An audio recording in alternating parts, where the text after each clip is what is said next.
Buenas tardes a todos los que se están conectando. Eh, Vamos a dar inicio al webinar del día de hoy, tan esperado por muchos.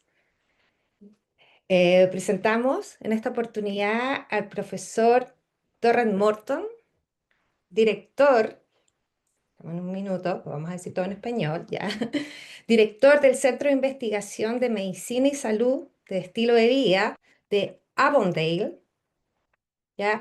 Quien es además es un académico de amplia trayectoria, autor de múltiples publicaciones científicas y creador de Life Project, programa de salud mental y bienestar, que ha beneficiado a más de decenas de miles de personas en más de 50 países. Así que les contamos además que contamos con traducción simultánea que ustedes pueden activar abajito donde dice interpretación, no sé cómo les figura en su Zoom, y de ahí la salida que ustedes quieren dar, si es español o si quieren escuchar el audio original, ¿ya? Así que damos inicio. Darren, puedes compartir pantalla. Hello, hello.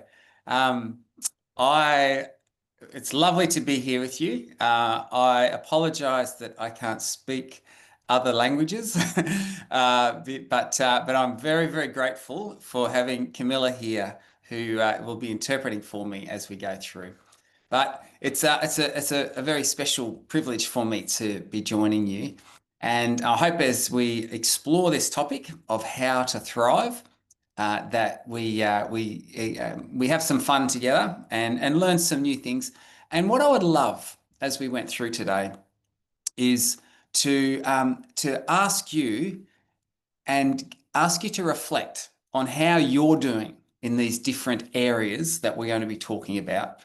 Because as carers, and that we need to be caring for ourselves as well. And so I hope that as we go through this session and look at what it takes to thrive, that there are some things that might jump out at you, and maybe you can implement and activate in your own life just a little bit more. So that would be a great thing. So I didn't quite understand the I didn't hear the interpretation on the introduction, but my name is Darren, and yes, I'm based at Avondale University here in Australia. I'm sure that my accent has probably given away where I'm from, but I'm the director of the Lifestyle Medicine and Health Research Centre here at Avondale University, and I also run a lifestyle medicine program that focuses on mental health and well-being, which is called the LIFT Project, and that's used all around the world. So it's a special privilege to be with you. And so let me share my screen with you, and we'll get started. All right. Can someone just give me the thumbs up if we're seeing slides okay? Excellent. Yes. All right. Excellent. So we're going to talk about how to thrive, and I am very much immersed in the lifestyle medicine world, and I'm very passionate about lifestyle medicine. But I'm going to talk a little bit, and we will be talking about lifestyle medicine, but we're going to take another look at another area that I'm very, very interested in as well, which has really grown over the past 20 years or so, grown with lifestyle medicine. And these two fields are very complementary, but up until probably 5 years or so ago, they didn't connect as nicely. But now there's a lot of connection between these two areas. And the area that I'm talking about is positive psychology. And I would like to share with you the story on how this all started. It actually began with this man here, and he was in 1997. This is Martin Seligman, and Professor Martin Seligman, he was voted as the president of the American Psychological Association. And when he was voted in as president, they invited him to decide what the theme, what should be, what should the American Psychological Society, what should they focus in on for the next period of time while he was president. And he had this very interesting experience with his young daughter. So his daughter was only 5 years at the time, 5 years old. But his daughter said to him, "Dad, you're a grump and you need to stop being so grumpy." And anyway, he said that he realized, because he said, "Yeah, he acknowledges that he's a grumpy person."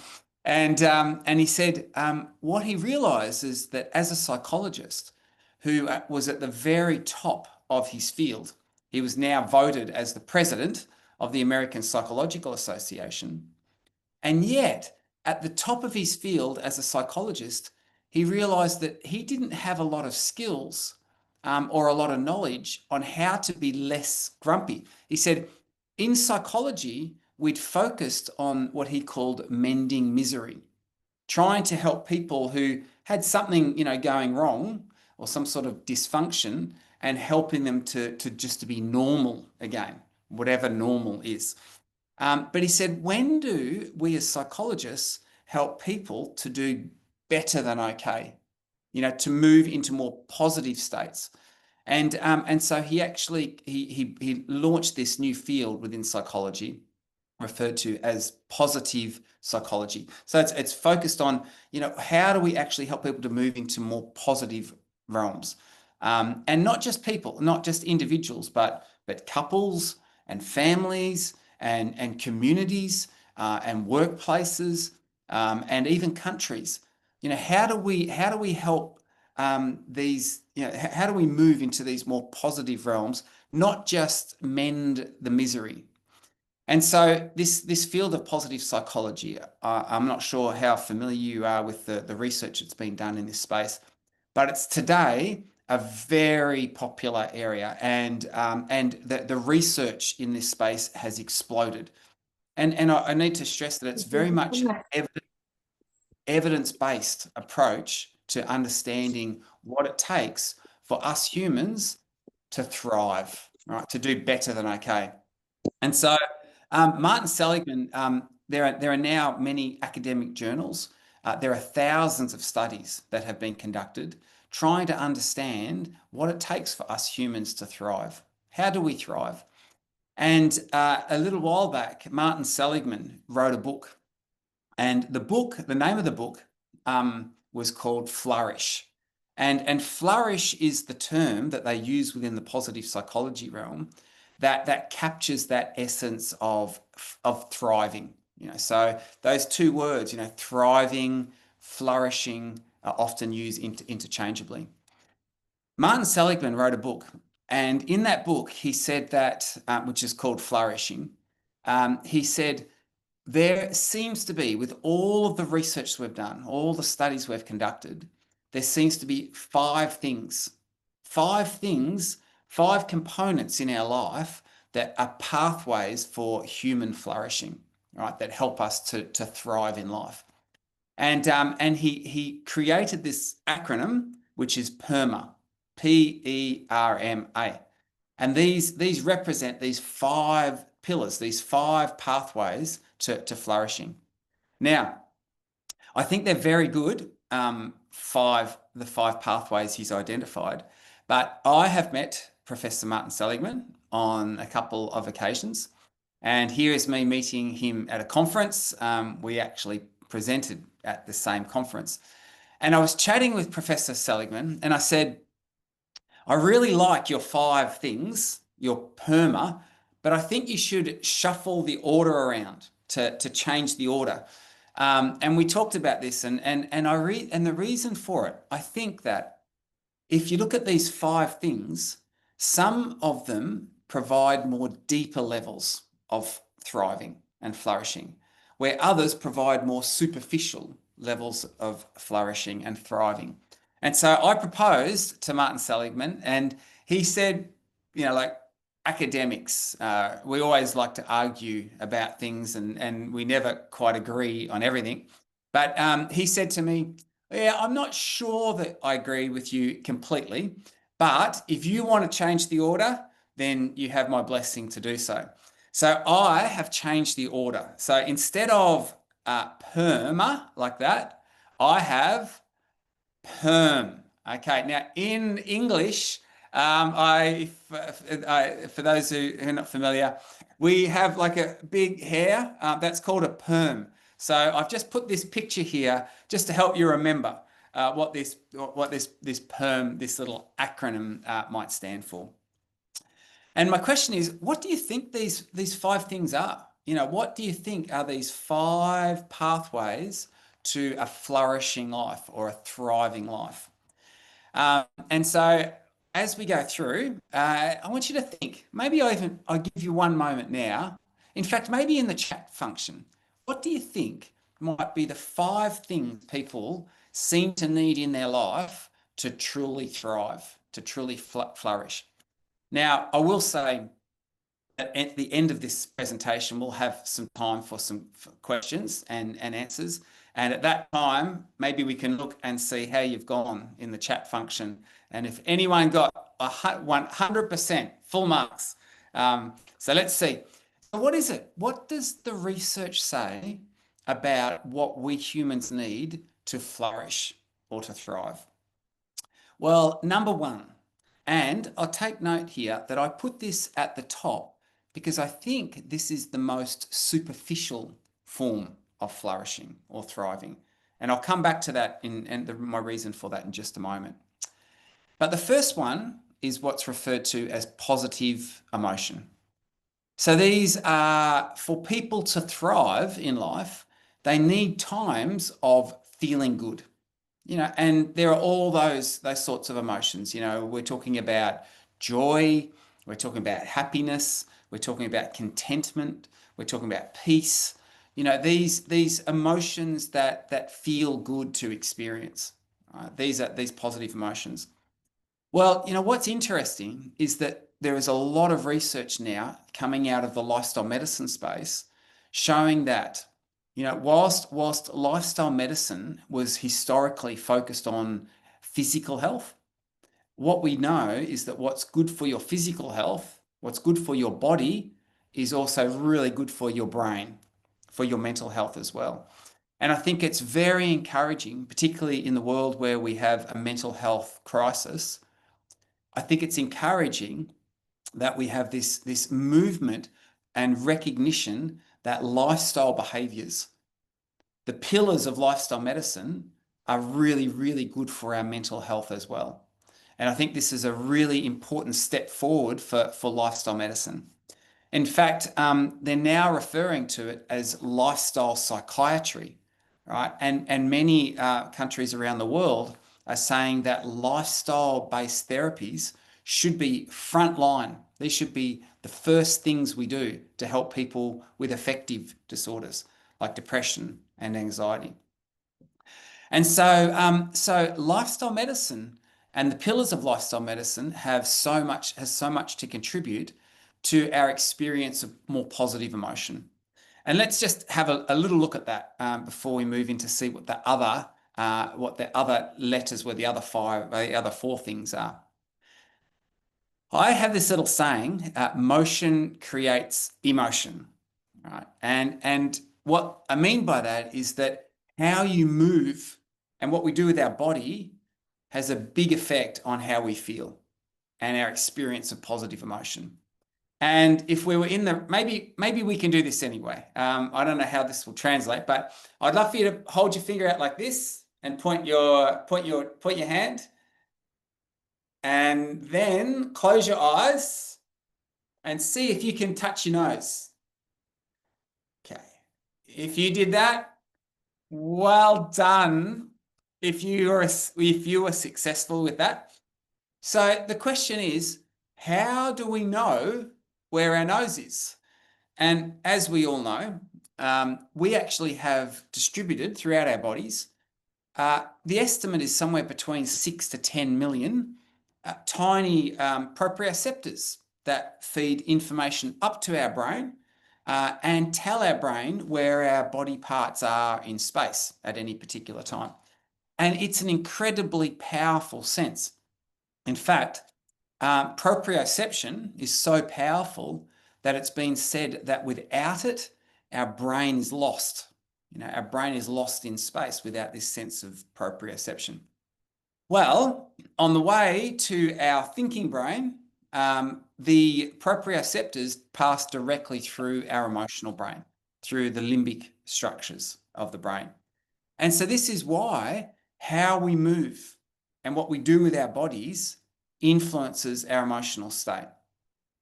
And of course, what we also know, and it's very interesting, the research that's occurring in this space, is that when our muscles contract, we produce myokines, which flood the rest and flow throughout the rest of our body and influence our emotional states.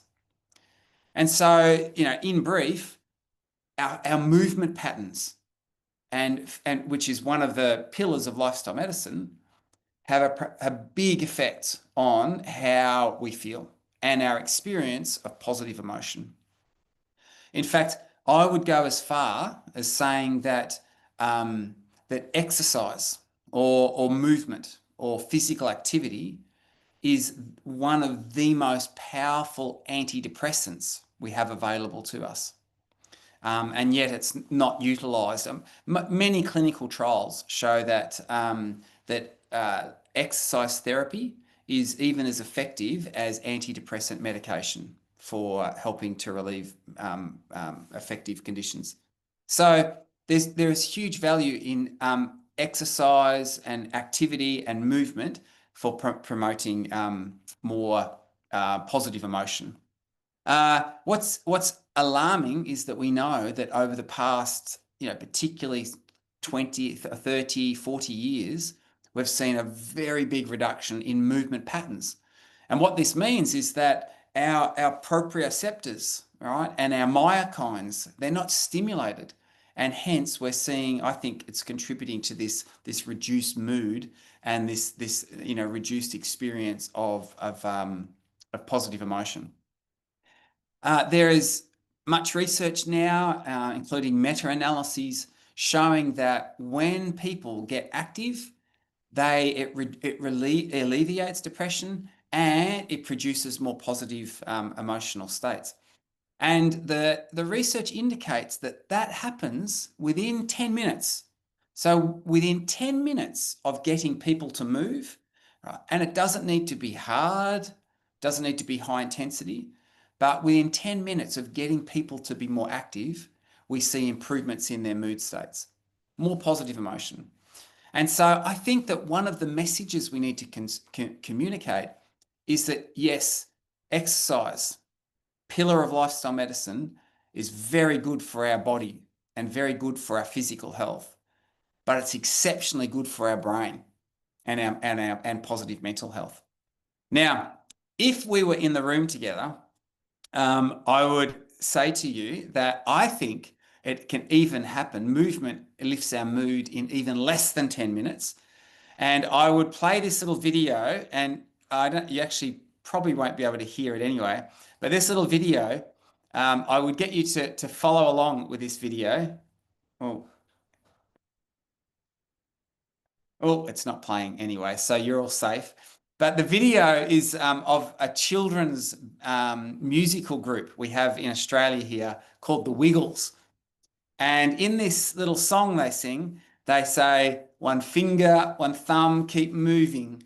One finger, one thumb, keep moving. One finger, one thumb, keep moving. We'll all be happy and bright.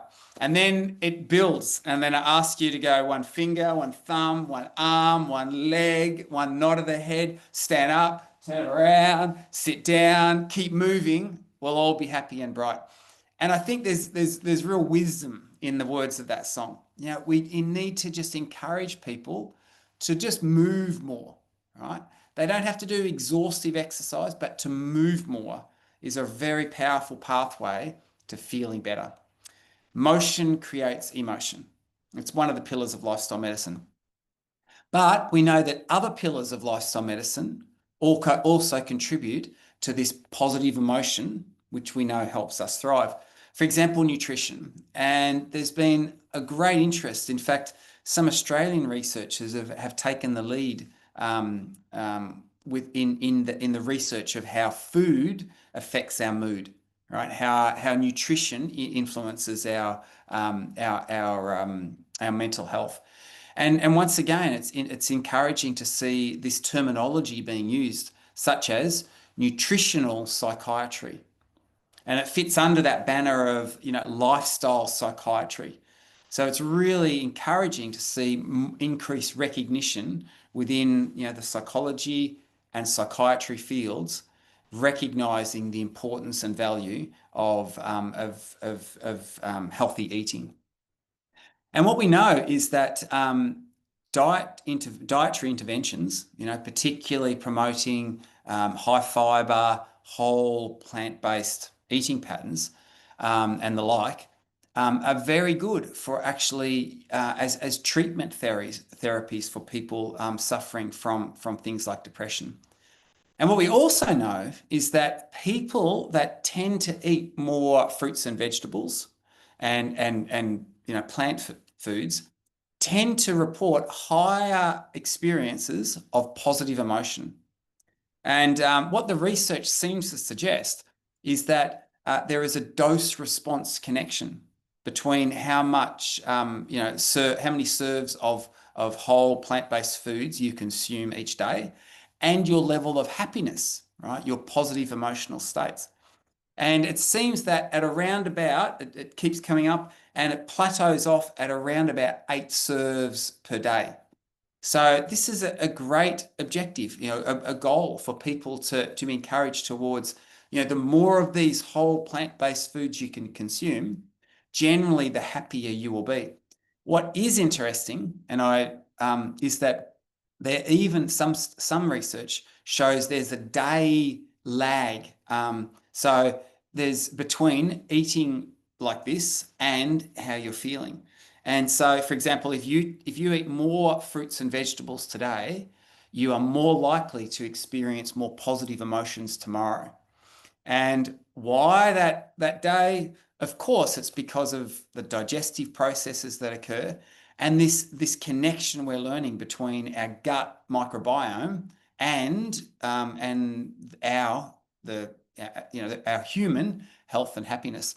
I think this is and clearly I know that many of you would be familiar with this research already, but I think this is a very fascinating area, when we come to understand that we have about 10 times more bacteria in our gut than we have human cells in our body. And that we live symbiotically with this gut bacteria, so that if they are happy and healthy, we are more likely to be happy and healthy as well. And of course, what we know is that the best thing that we can to do to make these bugs happy and healthy is to feed them well. And they love fiber. And fiber, of course, is only found in unprocessed plant foods. Hence that connection there. So one of this other pillar of lifestyle medicine is a powerful pathway towards experiencing more positive emotion, which is that first, in that little perm, P, positive emotion. Nutrition plays an important role there, as does sleep. And so we know that, once again, another pillar of lifestyle medicine, very important for helping people to experience more positive emotion.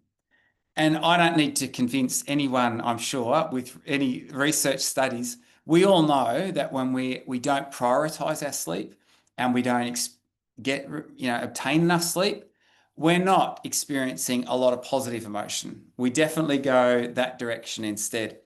And in fact, functional MRI studies quite clearly demonstrate that when people are sleep deprived, like in the second image there, then and they're shown images that are mildly confronting. What we know is when people are sleep deprived, those emotional regions of the brain, like the amygdala, they light up, a whole lot more. So when we are sleep deprived, we are primed towards being reactive and negative emotion. Whereas when we're well rested, that's we have a tendency not to experience that. I want to do a fun little experiment with you just now. So I'm going to put on the screen a group of words, and I'm going to give you 10 seconds to see how many of these words you can remember. Okay, are you ready? Here are the words. See how many of these you can remember. You have 10 seconds starting from now. Dum dum dum dum dum dum dum dum dum dum dum dum dum.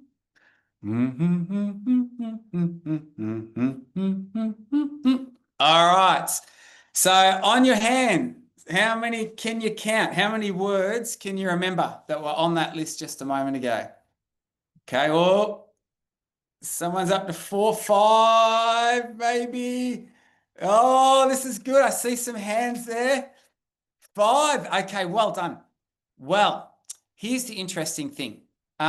First of all, not surprisingly, if you are sleep deprived, you tend to remember less words. Okay. But here's the interesting thing. What I didn't tell you before I showed you the words is that some of those words are quite positive. So, for example, happy, calm, friend. Probably maybe this activity didn't translate so well, but then some of the words are a bit negative, like grief and angry and crash, and then others are quite neutral. Well, here's the interesting thing. Studies show that when people are sleep deprived, they're about 2.5 times more likely to remember the negative words.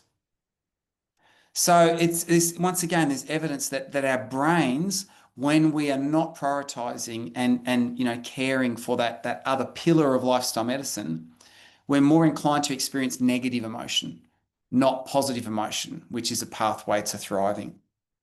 So we need to rest to feel our best. That's the way I like to say it. So what you can see is that the pillars of lifestyle medicine, activity, physical activity, nutrition, sleep, these are all pathways to more positive emotion, which helps us to flourish. I'd like to say this one too. This isn't recognized as one of the pillars of lifestyle medicine, but it might be one day. There's actually Dr. Melissa Sunderman from the United States.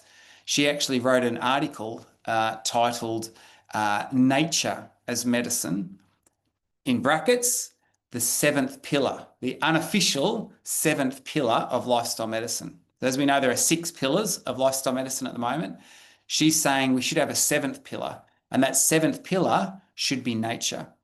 And certainly there is very good evidence to show that natural environments, exposure to nature is very good for our both physical and particularly our mental health as well. And certainly it's a pathway towards experiencing more positive emotion. This was a study conducted in New Zealand, which is between Australia and where you live, closer to Australia. But what they here in the capital, which is Auckland, they actually mapped the prevalence of anxiety and depression, and they looked to see how closely people lived to blue and green spaces, how much access they had to these natural environments. And what they found, for every 1% increase in blue and green spaces, there is a 4% reduction in depression and anxiety and mood disorders. So what that means is that if you could double your access to blue and green spaces, to nature, that's a 400, which would be 100% increase. There is a 400% reduction in depression and anxiety. And so there's a lot of research trying to understand what is it that is so great about the great outdoors. And certainly one factor that's very evidence-based is how much light we're exposed to in those outdoor environments. I'm sure that you are familiar with we call it SAD, seasonal affective disorder. And this is where in countries with very high latitude, with during winter, where there's low lighting for extended periods of time, it affects people's emotional brain. Depression's very high, suicidal ideation very high. And in fact, in those parts of the world, they use bright light therapy. And this is you can actually purchase these products. It's like a bright light emitting device, and people will have it set up at the side whilst they read their morning paper or do their morning work or eat their breakfast.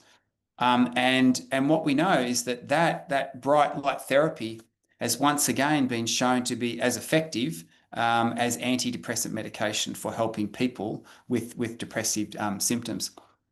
Here's the interesting thing. It seems that from our best estimate, your emotional brain, right, the limbic structures of your brain, need around about 10,000 lux for about 20 to 30 minutes each day for us to be well. So sort of have that number in your head. So 10,000 lux, and lux is just a measure of the brightness of light. Well, where do you find that sort of brightness? Well, outside on a bright sunny day, you are immersed in around 100,000 lux. Okay, so there's a lot of light. And by the way, this doesn't mean staring at the sun, so don't do that. But it just means you're immersed. All the light intensity all around you is very bright. So 100,000 lux, easy to receive 10,000 lux for 20 or 30 minutes if you're in that space. In fact, you don't even need 20 or 30 minutes because you have so much more light. Even on in a bright sunny day standing in the shade, there is still around 25,000 lux. But indoors, in indoor spaces, even that when they're brightly lit, often there is no more than about 500 lux. And so you can see if people spend all of their time indoors, this can become a major problem. In fact, and the average adult in most sort of developed countries are spending around 96% of their time indoors, which means that even though the sun might be shining outside, they're in these relatively low lit spaces, right? And I don't know about you, but if you've ever had a long day and you're indoors and you're sort of stuck indoors, and then you get a moment to go outside, you almost feel it like something changes. Certainly for me, it's like, oh, you feel like you're coming alive. And so I think there needs to be a lot more discussion and a lot more promotion of just getting outside whilst the sun is shining, right? Even on overcast days, there's more light outside than there is indoors. And so I think natural light is a really powerful pathway to experiencing more positive emotion. Interestingly, computer screens, do you know that they only emit around about 100 to 150 lux? So we're talking very low lighting here. And I worry for young people, in Australia, and I'm sure it's the same in your part of the world. We have young people who will lock themselves away in a room, low lighting, playing computer games and on devices. It's their emotional brain, the limbic structures of their brain are not adequately stimulated. Right. And so it's little wonder that we're seeing this epidemic of depression. So big picture, let's just loop back to where, what we're talking about. What does it take to thrive? What does it take to flourish in life? Well, we know that the experience of positive emotion is important, right? And it feels good to feel good, right? We all like to experience positive emotion. And I hope you experience lots of it, right? Because it does feel good to feel good. And certainly the pillars of lifestyle medicine are very good pathways for helping us to experience that. However, and this is why I put positive emotion right up the top, because the problem with positive emotion is that you can't experience it all of the time, right? It's life on planet Earth has moments that aren't so fun, right? And not only that, we actually have circumstances in our life sometimes where things go really bad, right? And we are not going to be, in the place where we're experiencing positive emotion.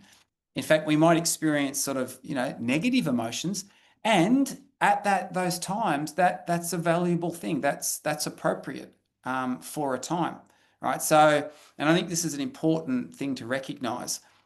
No one's saying that everyone should be up here, 24/7 all day, every day. That's not how the world works. There is a time for everything. There is a time for everything. There is a time for positive emotion, but there's also a time, when we might feel down as well. And what the research also indicates, as we know with any sort of health condition, is that genetics also plays a role in here. The studies show clearly that some people can access positive emotions a lot easier than other people can experience positive emotion. We all know people who are very excitable and seem to, happiness seems to come easy to them, whereas others, it's a bit more of a challenge.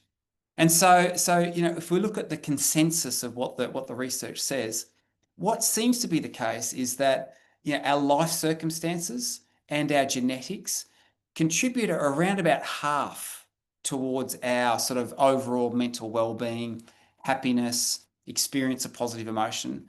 And then the other half, and this is where I think is really encouraging, is that we get to choose that other half.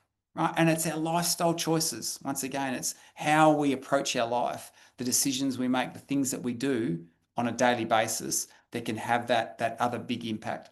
So, positive emotion, is it good? Yes. Do I want you to experience lots of it? Yes, I would love that for you. But the reality is that it's not going to be there all the time. And if you try and build a thriving life based on the pursuit of positive emotion, well, it's not going to go well for you in the long term. What we need deeper things in our lives. And this is why I put positive emotion up the top. We need deeper things. What else do we need then? Let's go down one step deeper. What do we need to thrive in life that goes beyond positive emotion?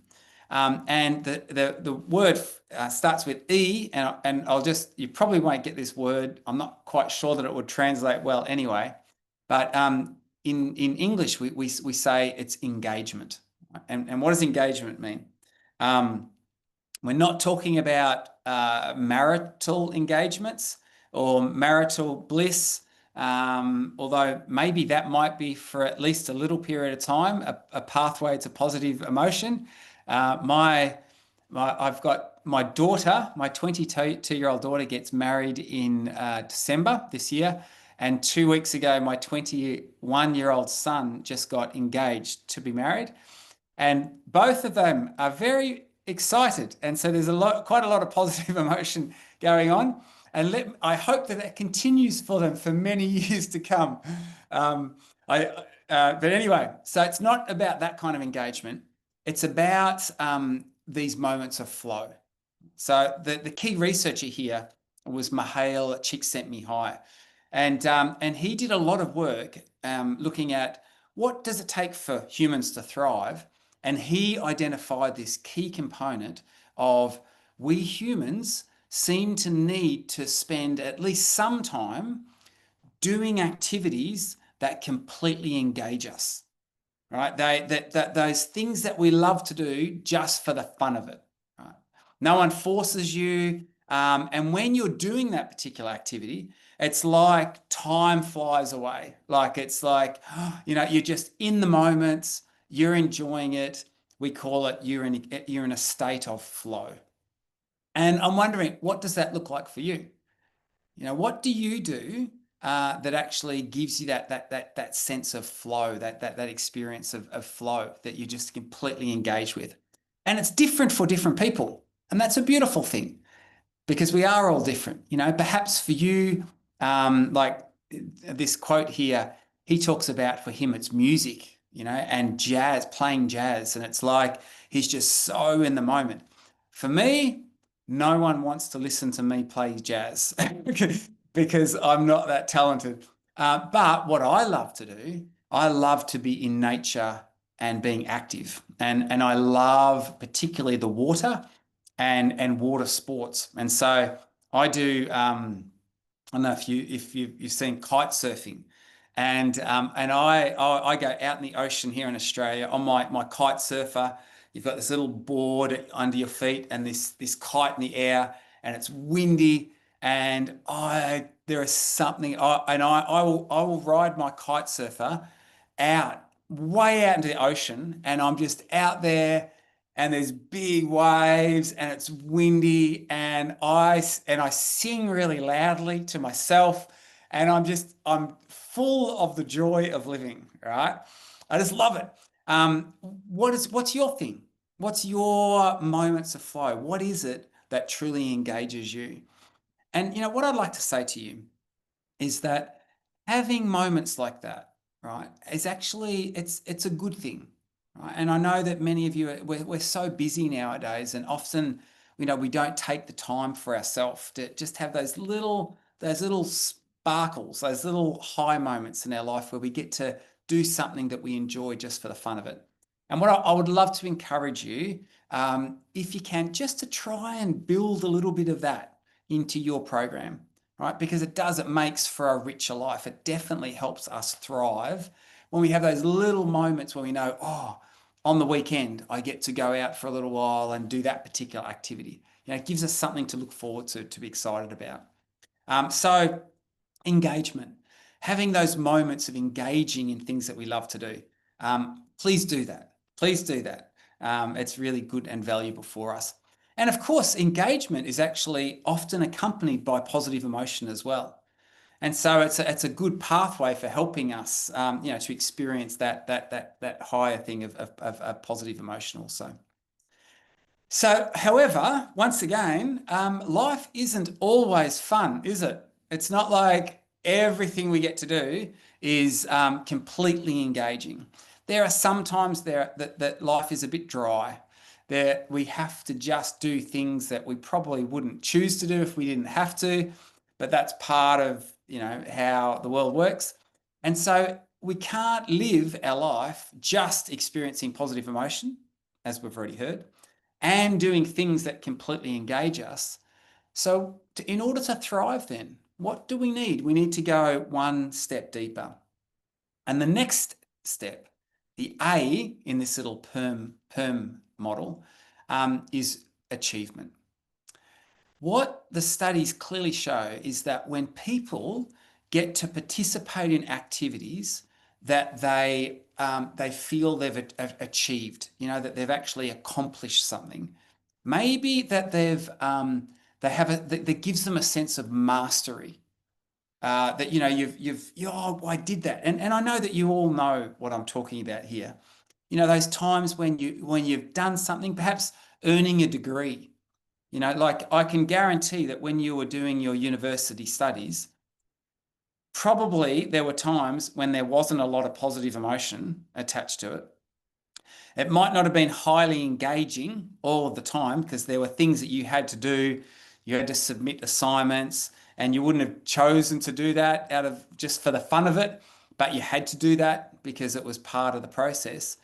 But after all of that, when you actually graduate, when you got your degree, there's a sense of that achievement. There's a sense of that accomplishment.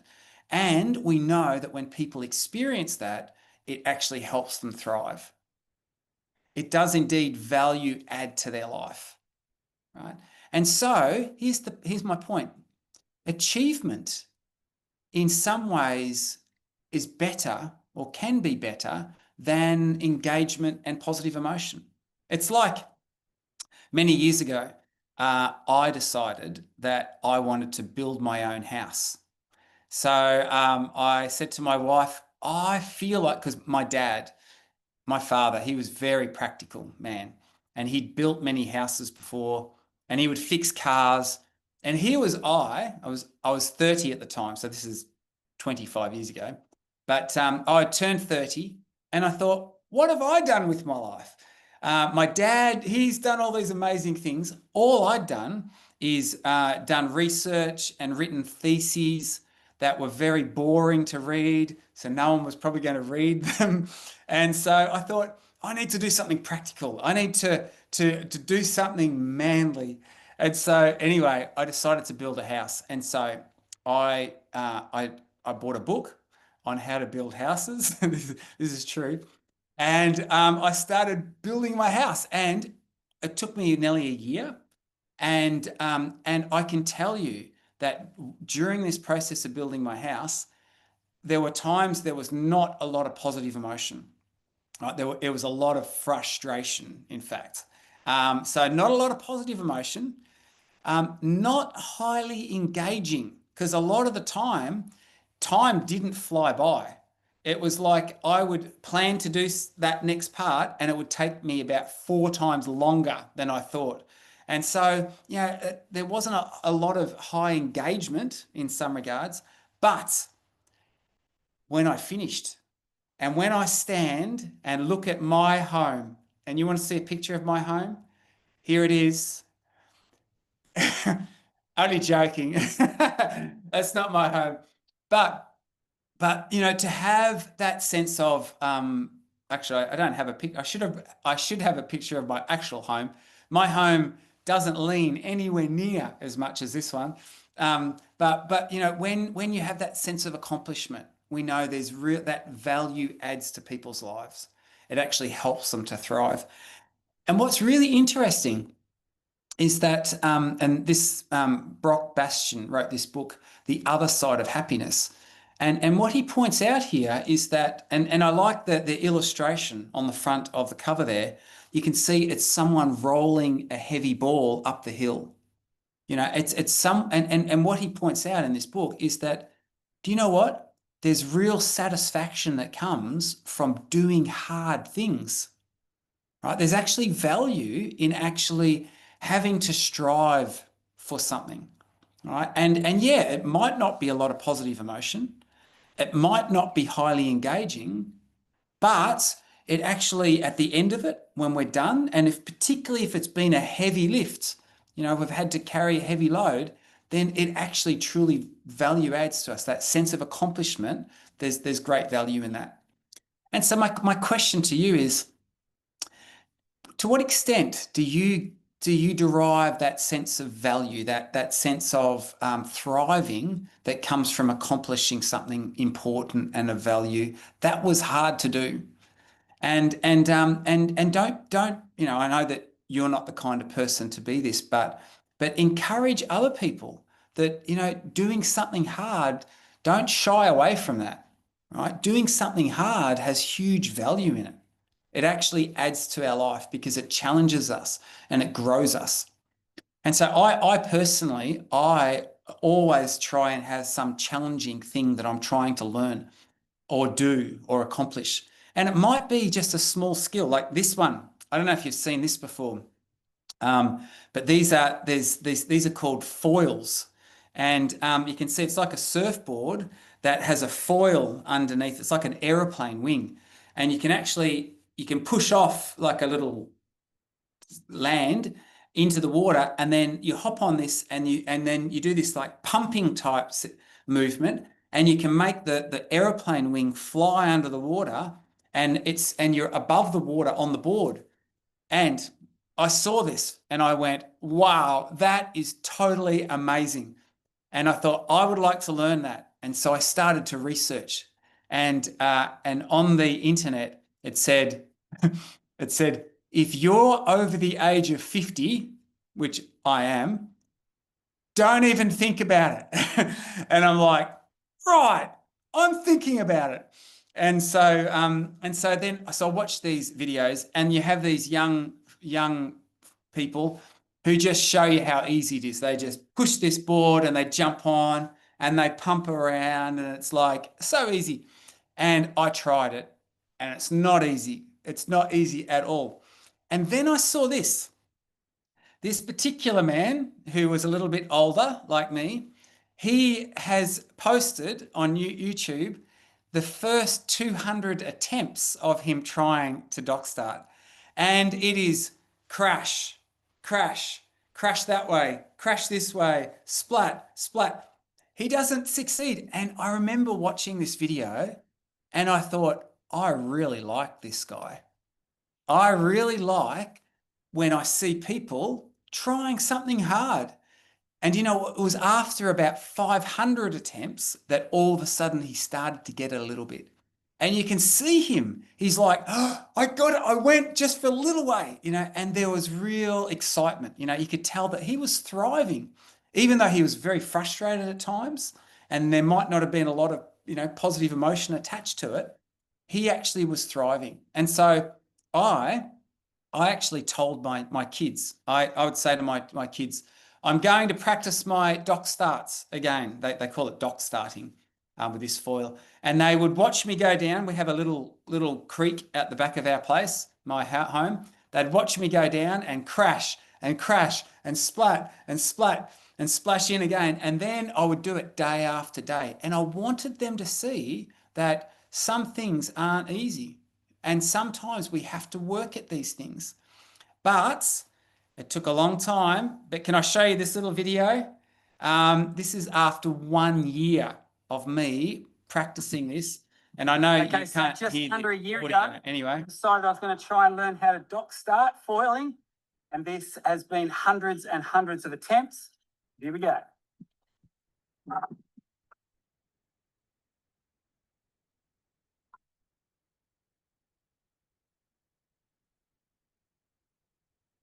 look at that. I'm doing it. I'm doing it.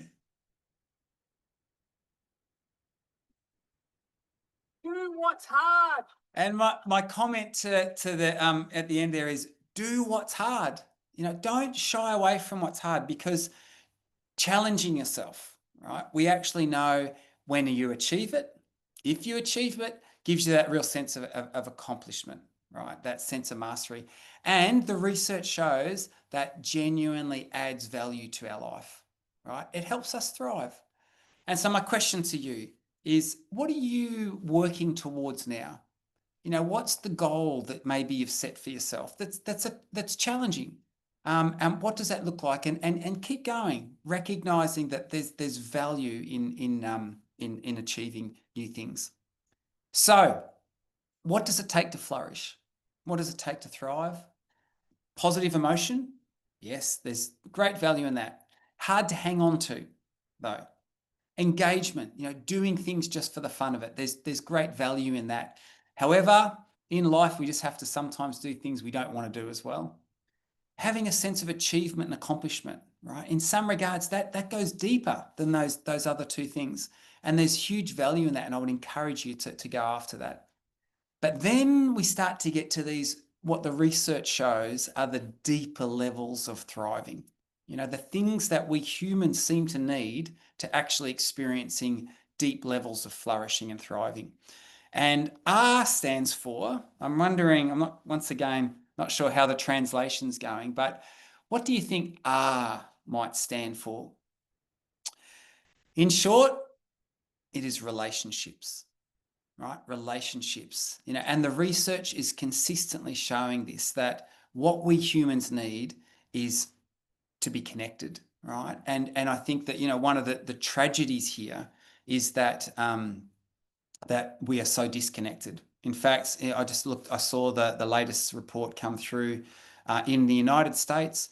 Over half of people report feeling lonely, and about 37% of adults report either moderate or severe loneliness, right? And it's because of a whole range of different factors relating to our modern lifestyles, but so many people today are disconnected.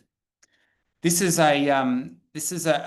quite a famous researcher by the name of Robert Biswas Steiner. And what Robert does, he studies what makes people happy. He studies what helps people to thrive and to flourish. And he actually, the way he does it, he does field research. So he goes and just lives with communities of people, and he's lived with in communities all around the world. in even in like the slums in Mumbai in India, with the in Greenland with the Inuit.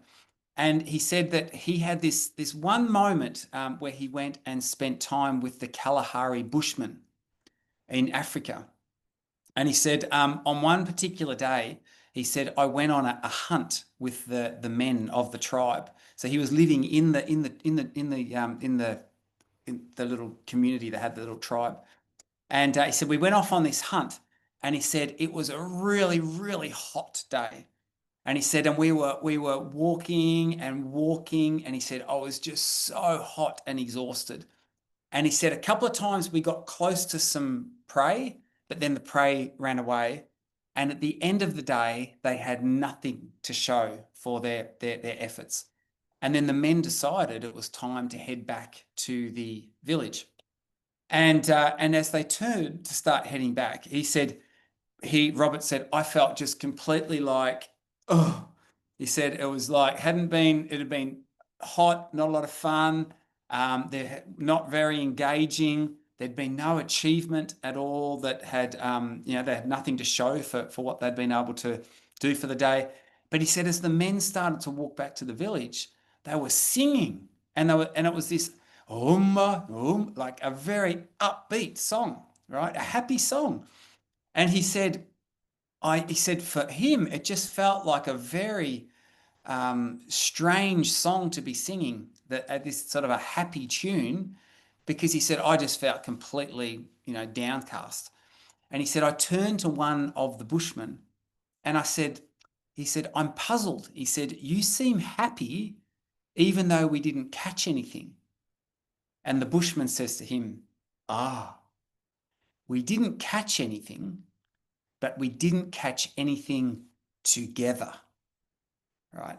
And so the point is, you know what, when we have community around us, when we have supportive relationships, life is better, regardless of what we're doing, regardless of what we're achieving or not achieving, right? There's something about us humans that loves that connection, and we're designed to exist in community. And what we know, and this is work done from Harvard researchers, is that this is very far-reaching. We know that, for example, this within a social network, and this research has been going on for about 60 years now, starting in the town of Framingham. But what we know is that we influence each other, right? So we're designed to be in community, and we influence each other in very far-reaching ways. In fact, these studies, and this was published in very good academic journals, we know that obesity is socially contagious.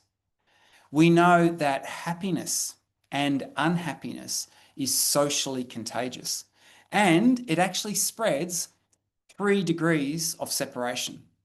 Right? So the studies very clearly show that if someone in a social network, say, gets happier or gets less happier, they will spread that to their immediate contacts. But then those people will spread a little bit of that to their contacts, and then their contacts will spread a little bit of it to their contacts as well. Even though that original person has no direct contact with that person, separated by 3 degrees of separation. So they argue in these papers that what we need to start to recognize is that we exist in community, right? That health and happiness is socially contagious, right? And we need to be very aware of that. This is once again, this is the Harvard study of adult development, which commenced in 1938. So very long-lasting study, and what they've found, they've been collecting health metrics on generations now, and this is Robert Waldinger, who's the lead of that study, the current lead. There's been about 5 chief investigators.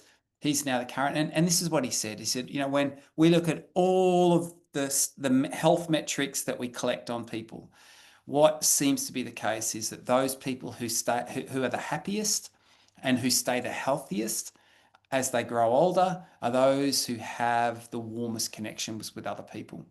Right. So once again, speaking to the power of relationships, we need to prioritize our relationships. We need to nurture our relationships. This needs to be front of mind because it goes deeper than those other pathways to a flourishing life. How do we nurture our relationships? What's the best way to achieve them? I want to share this with you because I think this is a really fascinating but quite insightful approach for how we can nurture relationships. And it was led by research. This is Professor Axelrod from the United States. And this research was done back in the 1980s. And here's what happened. Professor Axelrod said, I want computer programmers to submit what he called a strategy for playing this game called the Prisoner's Dilemma. Okay, and we're going to play this game. So bit of a brain break for a sec. This is how it's going to work. I'm going to get you to hold your hands out like this with your thumb to the side, and then you get to decide. I'm going to say 1, 2, 3, reveal. And when I say reveal, you have to decide whether you want to go thumbs up. Let's try that. Or if you want to go thumbs down. Okay. So you can put your hand down for a moment. The way the game works is that if you want to cooperate with me, you go thumbs up. If you want to compete against me, you go thumbs down. And you get points depending on how we go. So if, for example, and we're not going to know what the other one's going to do, right? But if we both have our thumbs up, then we get 3 points each. If one of us puts our thumb up and the other puts the thumb down, the one who wanted to compete gets 5 points, okay? And the one who wanted to cooperate gets 0 points. Okay, so you're getting the game? However, if we both say we want to compete, we only get 1 point each.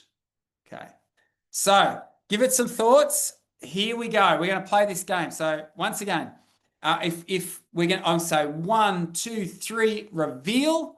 And if we both are doing this, 3 points each. If one of us is doing that, but the other's doing that, 5 points, 0 points. And if we both go that way, it's only 1 point. All right, friends, here we go. Are you ready? Thumbs out. 1, 2, 3, reveal.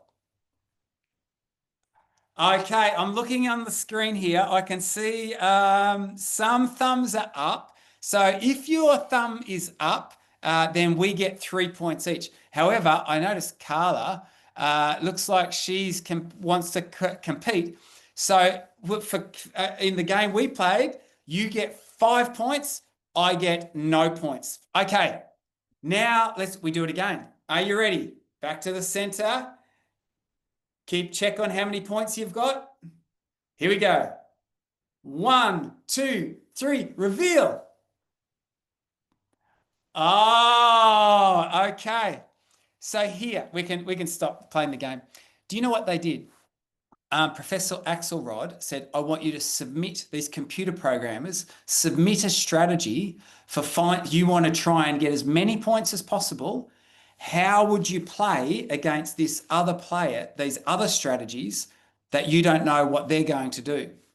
And so he had 16 different entries to the different strategies, different approaches for playing this game. And then each of the strategies played the other strategy 200 times, right? So this is a big network here. Everyone's playing against each other. And here was the fascinating results. Do you know that of those 16 strategies, these different approaches for playing that game, all the top 8, right? The top 8 best performing strategies all had one thing in common. And do you know what it was? They all started in the first round by going thumbs up. He called it, what he said, they were nice strategies, not nasty strategies. They were nice. They wanted to cooperate with people. They wanted to compliment people. And then, and so all 8, and the reason for that is this: when people wanted to compete, then very soon the other strategy went, oh, you always want to compete? Okay, I'll compete too.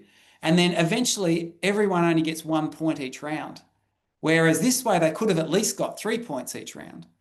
So yeah, they may have stolen 5 points, on the first round, but things very quickly went downhill. So one of the takeaways from this is be nice. Right? Actually, when in your interactions with other people, start nice. Then the best performing strategy, interestingly enough, what it did? It started nice, and if the other strategy that it was playing against wanted to go to compete, it would go, okay. And then the next round, it would say, I'll give them one more chance. So it would go nice again. But if the other strategy wanted to compete again, then the round after that, then it would also do the same thing. And this was the takeaway. So I love the way I frame this is what a computer game teaches us about how to relate to other people. Number one, be nice. Start nice in your interactions with other people. And I think this is a good lesson we can share with others. Start nice. Want the best for someone else. Number two, if someone doesn't quite get it right and want to be nice back, just give them a little bit of grace, right? Be a little bit forgiving, right? But then the last point is also don't be a pushover. So when people are consistently like that, well, don't let them push you around too much either. So I think I find that a fun little experiment, and I think so telling about how maybe what we can learn from a computer game about how to relate to other people. Really interesting, just to finish off this note about relationships and the importance of relationships in helping us to thrive. Increasingly, people are turning to AI, like ChatGPT and other sort of AI agents for companionship. And because so many people are lonely, it is interesting that that AI, where originally early days of ChatGPT, we would use it for gathering information and helping us to write things. Now it's becoming very much a companion. I've got my phone here. I have the paid version, and and it's an audio version. I speak with ChatGPT in the car all the time. And it's a lady's voice. It's a nice voice. She's very conversational. And it actually is quite interesting how you do tend to talk to them as if they are another person. And so I'm going to be very interested to see what happens in that space. It's interesting, this article that just came out, it referred to AI as emotional fast food. And it says it's instantly gratifying, but ultimately lacking substance. And I thought to myself, this is an interesting observation. Do you know, my fear is that whilst I think it's a valuable tool, but you know what? It's a one-way tool. Relationships involve us not just getting, but also giving to. And I think that it undermines, it takes away from our humanity when we're interfacing only with with a computer program. There is huge value in our relationships to having to learn to give and to take. In fact, we rise by lifting others. And so I think there's huge value, and it's going to be an interesting place to watch that as it begins to emerge. Okay, friends, so what does it take to thrive in life? The research suggests positive emotion. We need some of that in our life, and I hope that you experience lots of it, but you're not going to be able to hold on to it all of the time. I hope that you experience a sense of engagement, doing things that you get to love to do. And I hope that the work that you do, that you enjoy, and you have moments of being highly engaged in that, because we spend so much of our time at work. So there's huge value in that. I hope that you get to do things that give you that sense of mastery, challenging things that you actually have to work at, that actually give you that sense of accomplishment.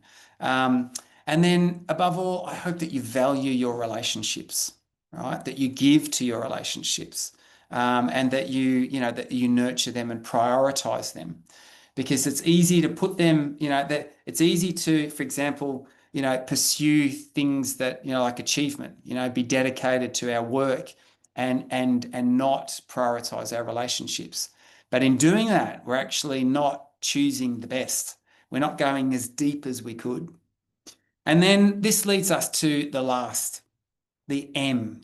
What I think, and I think the research is very, speaks to this.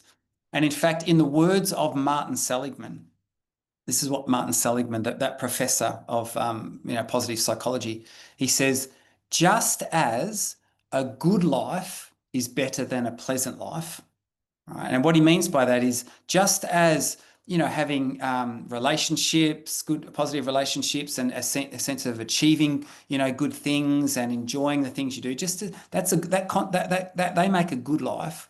He said that's better than a pleasant life, which a pleasant life is just lots of positive emotion. But he says this quote, just as a good life is better than a pleasant life, a meaningful life is better than a good life. And so the last M is what is referred to as meaning. It seems that in fundamentally, for we humans to thrive at our deepest levels, we need a sense of meaning, right? And so where does that come from?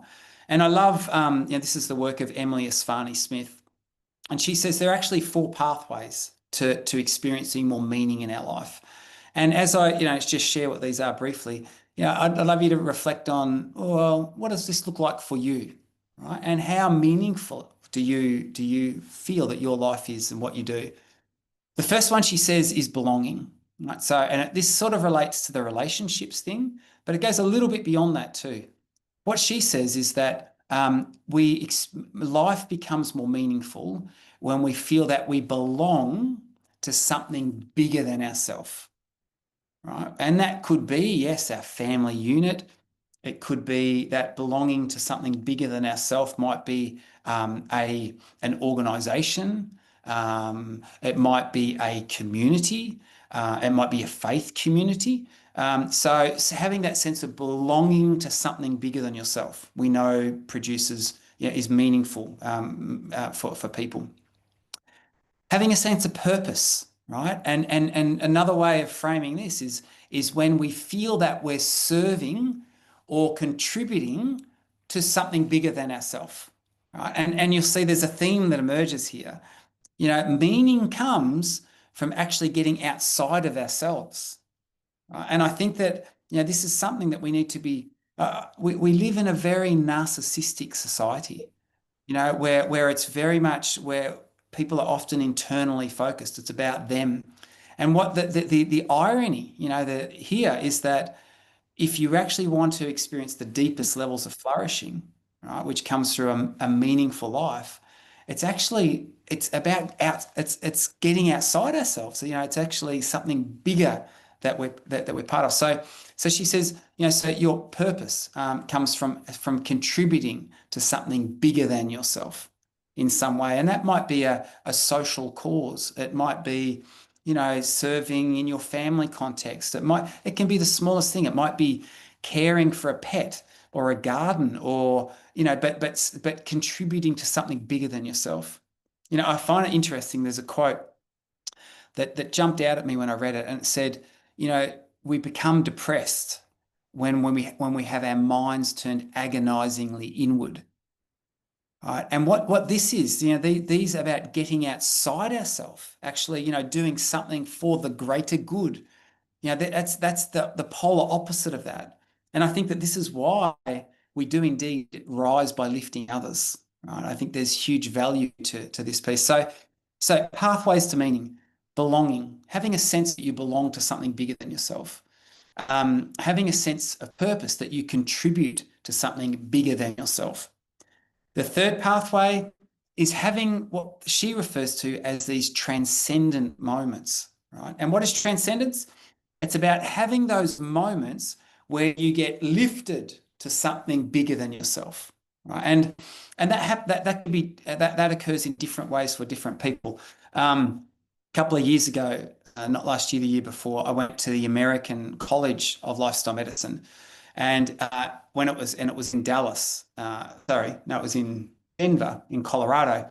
And I had some friends from Australia join me at the end of the conference, and we went on a road trip to all the national parks, and we did some trail running. And I remember going to the Grand Canyon and walked up to the edge, and you think, where is this thing?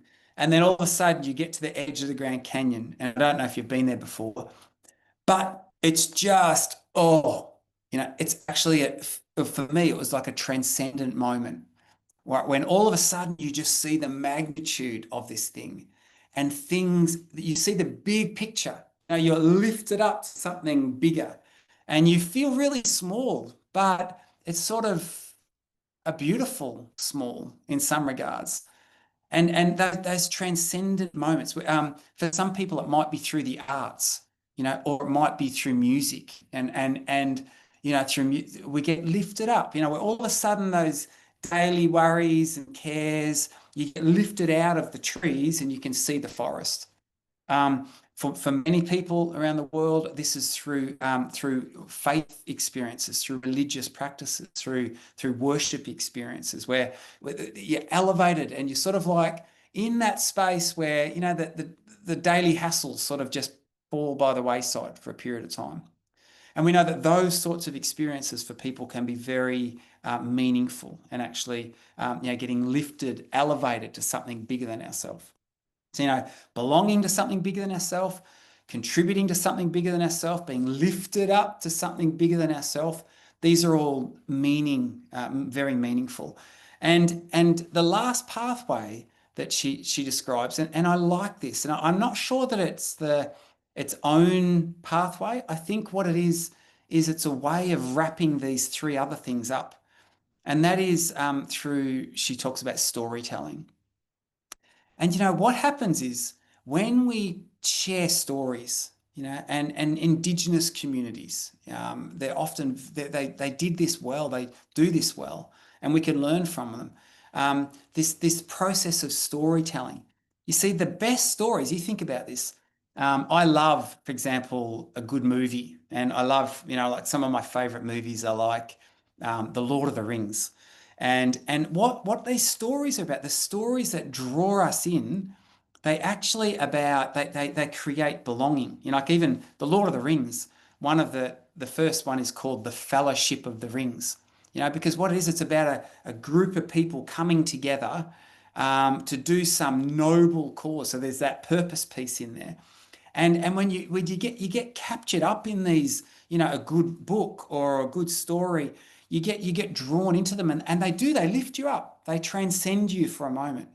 And so I think storytelling is actually this powerful pathway for promoting meaning, and when done well. And what's interesting is when we share stories, and if I was in the room and we got to talk and you shared your stories, and I shared my story, and then what we realize is that, hey, we're connected here. Our stories connect us, and that we're all part of a bigger narrative that's going on. And I love this about lifestyle medicine.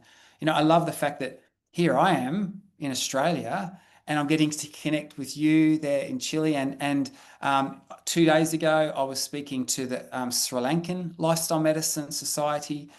We're all working towards this common good cause, and all of our stories are united, by this bigger story that's taking place.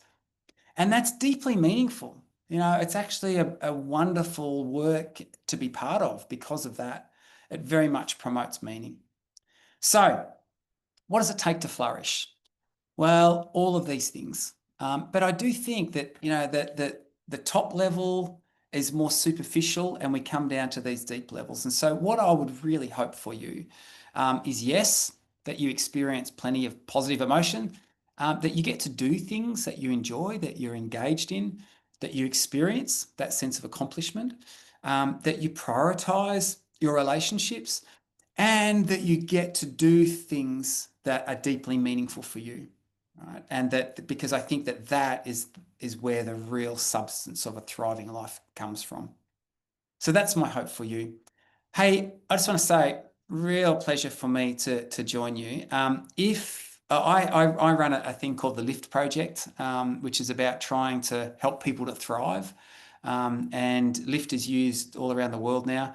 If you're interested in some of the things that I've been speaking about, sorry, we don't have the translation might not work for you so much, but we do actually run a podcast called the Lift Podcast, and once a month you can get more details at our website there. But we run a free get together, so we call it a Lift Meetup, where I present a little bit of a wellbeing topic, some topic on the latest research that's being done, and then we get to have a bit of a chat about it. So you'd be more than welcome to join us for that if that was of interest to you as well. So I'm going to stop talking there and just say, yeah, hey, look, thank you so much for the opportunity to be. I'll stop sharing my screen. Yeah, but we've got a few moments if there are any questions or comments or reflections. I can now see what was written in the chat, although I probably won't be able to read it anyway. Sí. Yeah, Muchas I'll gracias, hand it over. Darren. Vamos a dejar un espacio de preguntas, las pueden hacer a viva voz, tenemos la traductora, así que, y si no, podemos pasar a leer las que están en el chat. En el chat hay muchas felicitaciones y agradecimientos, Darren. Y un par de preguntas, pero primero quiero dejar un espacio a aquellas personas que quieran hacer un comentario.